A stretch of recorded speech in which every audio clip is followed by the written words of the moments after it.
మోకాల నొప్పులకు ఎటువంటి సర్జరీ లేకుండా ఎపియాన్ పెయిన్ క్లినిక్ అందిస్తున్న అత్యాధునిక చికిత్స. ఇంకొక చాలా కీలకమైనది పరిసరాలు నిర్మలంగా బాగుండాలంటే ఇంట్లో నేను ఎప్పుడూ అగరబత్తి పెడతానండి. నాకు అది ఇంట్లో అగరబత్తి పెట్టకపోతే ఏదో ఇవాళ జరగలేదు రొటీన్ అన్న ఫీలింగ్ కలుగుతుంది. అవును. అలా అగరబత్తులు పెట్టుకోవడం వల్ల చాలా మందికి దగ్గు ఇలాంటి సిమ్టమ్స్ రావడం చూస్తూ ఉంటాం. అవునండి. అన్ని అగరబత్తులు అలా ఉంటాయండి లేకపోతే ఏదన్నా కానీ మనకు దీన్ని ఇండోర్ ఎయిర్ పొల్యూషన్ అని అంటారు. ఓహో అది కూడా ఇండోర్ ఎయిర్ pollution. పొల్యూషన్ కి one of the important cause ఇండియాలో ఈ అగరబత్తులు కాకుండా ఇంకేమి పొల్యూషన్ క్రియేట్ చేస్తాయంటే మనం మస్కిటో రిపల్లెంట్స్ వాడతాం. So whether in the form of mat కానీ లేకపోతే కాయిల్స్ కానీ వాట్ ఎవర్ ఇట్ ఈస్, ఆ మస్కిటో రిపల్లెంట్స్ ఒకటి. తర్వాత మన కార్పెట్స్లో ఉన్న ధూము, తర్వాత క్రాస్ వెంటిలేషన్ లేకుండా అన్ని కిటికీలు అన్ని బంద్ చేసి పెట్టుకుంటారు ఈరోజు. అది పెద్ద ఫ్యాషన్ అన్నమాట. కంప్లీట్ సెంట్రలైజ్డ్ ఏసీ ఉండాలి ఇంట్లో కూడా, అది కూడా ఒక కారణం. సో ఇవన్నీ కూడా మనం ఏం చేస్తాయంటే మన ఇంట్లో సర్క్యులేటింగ్ ఎయిర్లో PM 2.5 levels, PM 10 particulate material అనేది పెంచేస్తుంది. ఎప్పుడైతే ఆ టాక్సిక్ కాంపౌండ్స్ మనం ఇన్హేల్ చేస్తామో, ఇంతకుముందు చెప్పాను కదండి, ఒక డ్రాప్ ఆఫ్ యాసిడ్ మనం చేతి మీద వేసుకుంటే కాలుతుంది. అలానే ఈ టాక్సిక్ కాంపౌండ్స్ అనేది లంగ్స్ని బర్న్ చేస్తూ ఉంటుంది అనమాట. ఒక సిగ్నిఫికెంట్గా లంగ్ ఫంక్షన్ డ్రాప్ అయ్యేంత వరకు కూడా ఎవ్వరికి తెలియదు ఈ డ్యామేజ్. సడన్గా వన్డే దగ్గు ఆయాసంతో వస్తారు. ఏంది అని చూస్తే ఇది ఉదాహరణకు one of the important professionals consider చేసుకోవాల్సింది. ఏ ప్రొఫెషనల్స్ అంటే మన పూజారులు ఎంతో భక్తితో నిష్టతో ఫాస్టింగ్తో మన కోసం ఎన్నో హోమాలు చేస్తుంటారు. వీళ్ళకి లంగ్స్ ఆన్ అన్ యావరేజ్ అంటే నా అండర్స్టాండింగ్లో మిగతా వాళ్ళకన్నా కూడా ఓ 15 years కన్నా ముందే అంటే వాళ్ళ ఏజ్ 45 ఉన్నింది అనుకోండి, వాళ్ళ లంగ్ ఏజ్ చెక్ చేసినామంటే 65 or 70 ఉంటుంది. అంత డ్యామేజ్ వస్తుంది. వీళ్ళు కూడా అతి జాగ్రత్తగా హోమం చేస్తున్నారు, నేను కాదని చెప్పలేదు. హోమం చేసినప్పుడు మీ లంగ్స్ సెన్సిటివ్గా ఉన్నాయని అంటే దగ్గు లేకపోతే ఆయాసం ఇటువంటివైనా వస్తున్నట్లయితే అవాయిడ్ చేయండి. సో చిన్న సైజ్ హోమాలు చేయడం. So amount of exposure also place a very very important. Duration of exposure place equally important. So రోజు హోమాలు చేస్తున్నా అనుకోండి, 45కే 80 years లంగ్ అయిపోతాయి. అది మీరు చాలా స్పిరిచువల్ బెంట్ ఆఫ్ మైండ్. నాకు తెలుసు మీరు ఎంత మీరు హోమాలు పూజలు కూడా ఎంత చేస్తారో. మీరు ఈ మాట అంటున్నారంటే యాజ్ ఎ డాక్టర్ ఇది ఎంత సీరియస్ సమస్య అర్థమవుతుంది. అంటే this is what I need to speak is evidence based medicine. Okay, నాకు భక్తి ఉంది అని అంటే మీరు అందరూ హోమాలు చేసుకొని పూజలు చేసుకొని అనేసి పల్మనాలజిస్ట్ మనం చెప్పకూడదు కదా. అదే అంటే ఎవరికి పడదో వాళ్ళు చూసుకోవాలి. పడదంటే ఇన్వేరియబుల్లీ ఎవ్రీవన్ ఈస్ అఫెక్టెడ్ అండి. There is no doubt. కొందరికి ఎక్కువ అఫెక్ట్ అవుతుంది, కొందరు తక్కువ అఫెక్ట్ అవుతుంది. అఫెక్ట్ కానటువంటి వాళ్ళు లేరు. అది ఇంట్లో సాంబ్రాన్ పుల్ల పెట్టి ఓకే ఆ గాలిని మనం పీల్చుతుంటే definitely it is going to decrease at least 1 to 2 years of your life. And Indian countries, ఇండియాలో ఇంట్లో పొల్యూషన్ బయట పొల్యూషన్ ఉంది కాబట్టి మన మెట్రోస్లో యావరేజ్గా మన ఢిల్లీ స్టాటిస్టిక్స్ చూస్తే ఒక క్లీన్ ఎయిర్ ఉన్న సిటీలో ఎక్కడన్నా ఇమాజిన్ న్యూజిలాండ్ కానీ ఆస్ట్రేలియా కానీ వెరీ క్లీన్గా ఉంటుంది ఆ cities. Or very cities like northern యూరోప్లో అంటే మన గోథెన్బర్గ్, స్వీడన్, ఈ నార్వే ఇటువంటి చోటకి ఇక్కడికి మనం కంపేర్ చేసుకుంటే అక్కడ 100 ఏళ్ళు బతికేవాళ్ళు ఇక్కడ 85కి వెళ్ళిపోతారు. అంటే 15 years ఆఫ్ యాక్టివ్ లైఫ్ పోతుంది. అండ్ అనదర్ ఇంపార్టెంట్ థింగ్ మనం గుర్తుపెట్టుకోవాల్సింది, మనకు మోస్ట్ ప్రొడక్టివ్ టైం ఎప్పుడు అంటారు మనిషి ఏజ్ లో ఎప్పుడు మాక్సిమం 25 to 45 అనుకోండి అని అనుకుంటారు కదా. కానీ what research says is the best time or most productive time is after 60. అవునా? 66th decade and 7th decade of lives are the most productive in any person. ఎందుకంటే ఆ టైంకి వచ్చే కొందికి మనం ఎంతో ఈ 50-55 years కష్టపడి ఒక ప్రొఫెషన్ లేకపోతే ఒక ఎక్స్పర్ట్గా మారుంటాం. దాని యొక్క యాక్చువల్ బెనిఫిట్స్ అప్పుడే రాయిపోతుంటాయి. రిటైర్ అయి ఉంటారు కదా ఇంట్లో ఆ టైంలో. అది మన ఇండియన్ వాళ్ళు అనుకుంటారు కానీ ఒక జీవిత సారం అంతా అప్పుడు అర్థం అవుతుంది అది విధాల కదా.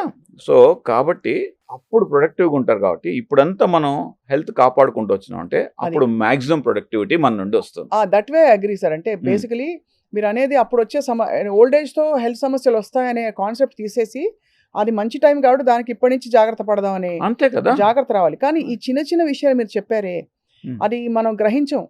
ఏదో ఏముందిలే ఒకరోజు ఇది పెడితే ఒకరోజు నేను పీలిస్తే ఏమైపోతుంది ఆ మాత్రం. ఈ ఇమ్యూనిటీ లెవెల్స్ అన్నది ఈ రియాక్షన్ని డైరెక్ట్ చేస్తుందా? లేక అందరికీ అంత రియాక్షన్ అవుతుందా? Who are those people who are more prone to lung disease? For example IgE antibodies అవి ఇవి అంటారు రకరకాలు. ఆ మ్యూకస్ ప్రొడ్యూసింగ్ తత్వం అవును బాడీలో ఎక్కువ ఉండేవాళ్ళు కొంతమంది ఉంటారా సార్ దానిలో? తప్పకుండా ఇది చూసినట్లయితే మనకు మన genetics plays a very very important role అండి. అయితే గుర్తుపెట్టుకోండి, మీకు నాకు జెనెటిక్ ఎవాల్యుయేషన్ చూస్తే 99% జీన్స్ ఒకటే ఉంటాయి, ఆ 1% చేంజ్ చేసేది. రైట్. అయితే మనలో మీరు డిఫరెంట్ రియాక్ట్ అవుతారు, నేను డిఫరెంట్ రియాక్ట్ అవుతాను same allergen same kind of పొల్యూషన్కి. ఎందుకు అనంటే మీరు అన్నట్టుగా ఈ ఐజీ ఇది ఇమ్యూనోగ్లోబులిన్ ఈ అంటారు. అవును. అలానే అదర్ ఇమ్యూనోగ్లోబులిన్స్ కొన్ని ఉంటాయి. కొందరికి డెఫిషియన్సీ ఉంటాయి, కొందరికి ఎక్కువ ఉంటాయి, కొందరికి నార్మల్ ఉంటాయి. డెఫిషియన్సీ ఉండడం తప్పే, ఎక్కువ ఉండడం కూడా కరెక్ట్ కాదు. రైట్. సో బట్ ఇన్వేరియబుల్లీ ఎవరికైతే ఈ ఐజీ లెవెల్స్ కానీ లేకపోతే ఈ sensitivity asthma kind of tendencies ఉంటాయో వీళ్ళకి ఒక్కసారి ఈ అలర్జన్స్ పొల్యూషన్ కానీ అలర్జన్స్ కానీ మనకి ఎక్స్పోజర్ అయితే ఆ లంగ్ అనేది సివియర్ ఇన్ఫ్లమేషన్కి గురవుతుంది, సివియర్గా రియాక్ట్ అవుతుంది. దాంతో వాళ్ళు ఆస్తమాటిక్స్గా ఉన్న వాళ్ళు కరెక్ట్ మందులు రెగ్యులర్గా వాడకపోతే అది క్రానిక్ పర్సిస్టెంట్ ఆస్తమాగా మారి, సో నవడేస్ ఏమైపోతున్నది, ద కాస్ట్ ఆఫ్ కేర్ కూడా చాలా ఎక్కువ అవుతున్నది. బయోలాజిక్స్ ఎస్ మంచి ట్రీట్మెంట్ అవైలబిలిటీ ఉంది, కానీ ఎంతమంది దాన్ని వాడుకోగలరు? అవును. అంటే ఎగ్జాంపుల్ బయాలజీ, మీరు ఐజీ అన్నారు, యాంటీ ఐజీ థెరపీ అనేసి ఒకటి వచ్చింది, యాంటీ IL-5 థెరపీ అనేసి వచ్చాయి. కానీ డబ్బులు బాగా వదిలిపోతాయి కదా. డబ్బులు చెప్తున్నాను కదా, ఇప్పుడు ఐజీ ఇంజెక్షన్ వేసుకోవాలంటే నెలకి రఫ్లీ అరౌండ్, నిన్న ఒక పేషెంట్కి 375 mg డోస్ వేయాల్సి వచ్చింది. ఆయనకి ఈ 375 mg ఎవ్రీ 2 వారాలు వాడుతూనే ఉండాలి. ఎంతకాలం? అంతేనా? కంటిన్యూస్. బతుకున్నంత. సో ఈ 375 mg వుడ్ కాస్ట్ రఫ్లీ అరౌండ్ 25,000. అంటే 25,000 పర్ 2 weeks కంటిన్యూగా వెళ్ళిపోవాలంటే మనకు యావరేజ్గా మనకు మంత్లీ 50,000 అవుతున్నది. అండ్ దెన్ 1 yearకి 6 lakhs అవుతున్నది. 6 lakhs రూపీస్ అలా పక్కన పెట్టాల్సిందే. వాడు 10 లక్షలు సంపాదిస్తున్నా అంటే 6 లక్షలు ఆయన లంగ్ హెల్త్కు పెట్టాల్సిన పరిస్థితి ఏర్పడుతున్నది. 60%. ఆయనకి ఏం ట్రిగర్స్ వచ్చాయి? అని ట్రిగర్స్ అని మళ్ళీ అగైన్ సేమ్ దీన్ని సివియర్ ఆస్మా అంటారండి. Asthma, difficult to treat asthma, severe asthma. ఆస్తమాలో 2 రకాలు అనమాట. డిఫికల్ట్ టు ట్రీట్ ఆస్మా అంటే ఏంటంటే మనం మందులు కరెక్ట్ మందులు పెట్టినప్పుడు కూడా పేషెంట్ సరిగా సిమ్టమాటిక్ బెనిఫిట్ ఉండదు. వీళ్ళని మనం జాగ్రత్తగా చూసినట్లయితే వీళ్ళలో ఎందుకు అవుతున్నది అని అంటే, కొందరు మనం రాసిన ఇన్హేలర్ సరిగా వాడరు. సో అంటే మనం మీరు యూట్యూబ్లో చూసుంటారు, ఒక పేషెంట్ నేను నా సిమ్టమాటిక్గా బాగాలేదండి అనేసి అంటే డాక్టర్ అడుగుతారు అనమాట, ఏంటమ్మా ఎందుకు బాగాలేదు, మీరు ఇన్హేలర్ ఎలా వాడుతున్నారు అని అంటే ఆవిడ ఇన్హేలర్ ఇలా తీసుకొని ఇటు కొట్టుకుంటుంది, అంటే సెంట్ కొట్టు పర్ఫ్యూమ్ వాడినట్టుగా ఆవిడ. సో అలా చాలామంది మనకు ఇన్హేలర్స్ కరెక్ట్గా వాడని వాళ్ళు సొసైటీలో చాలామంది ఉన్నారు. వాళ్ళకి రికమెండేషన్ మనం రోజుకు 2 సార్లు రాస్తే వాళ్ళు వారానికి 2 సార్లు వాడతారు. ఎందుకంటే నాకు దగ్గు వచ్చినప్పుడు వాడతానంటారు. అది కరెక్ట్ పద్ధతి కాదు. దగ్గు వచ్చినప్పుడు వాడడానికి కాదు. ఇన్హేలర్స్ అనేది లేదు ఆస్తమా కానీ COPD కానీ మీకు ఉన్నట్లయితే అది ఒక బీపీకి మందులు ఎలా వేసుకుంటారు, ఒక షుగర్కి ఎలా వాడతారు అంటే రెగ్యులర్గా వాడాలి. ఇవన్నీ క్రానిక్ దీర్ఘకాలిక ప్రాబ్లం. మీరు అశ్రద్ధ చేసినట్లయితే మీ యొక్క లంగ్ ఫంక్షన్ ర్యాపిడ్గా డిటోరియేట్ అయిపోతుంది, తొందరగా మీరు చనిపోయే ప్రమాదం ఉంది. చాలా these are really scary but real facts. నిజమమ్మా, మొన్న చెప్తున్నాను కదా, మొన్న ఒక పేషెంట్ తన annual income is 10 lakhs, 6 lakhs ఇప్పుడు ఈ పద్ధతిగా నేను చెప్పిన పద్ధతిగా వాడితే 6 lakhs తన లంగ్ హెల్త్కి పెట్టుకోవాల్సిన పరిస్థితి. దుర్భరమైన పోనీ ఎంతమంది 10 lakhs ఎర్న్ చేసే వాళ్ళు ఉన్నారు? అది ఇంపార్టెంట్ ఛాలెంజ్ కదా. సో ఇప్పుడు అంటే ఇది బయోలాజిక్స్ లో 20 years బ్యాక్ రిలీజ్ అయిన బయోలాజిక్స్ కాస్ట్ చెప్పాను నేను. అంతే ఇప్పుడు అవైలబిలిటీ ఉన్న బయోలాజిక్స్ ఏదైతే బెన్రాలిజుమాబ్ అంటారు అండ్ దెన్ మెపోలిజుమాబ్ అంటారు, ఈ 2 మనకు ఇండియాలో ఇప్పుడు అవైలబిలిటీ ఉన్నాయి. గత 3 yearsగా మేము వాడుతున్నాం. రఫ్లీ అరౌండ్ 50-60 పేషెంట్స్ యూస్ చేస్తున్నారు. You know cost per injection, just guess it, ₹1,00,000 ఉంటుందేమో.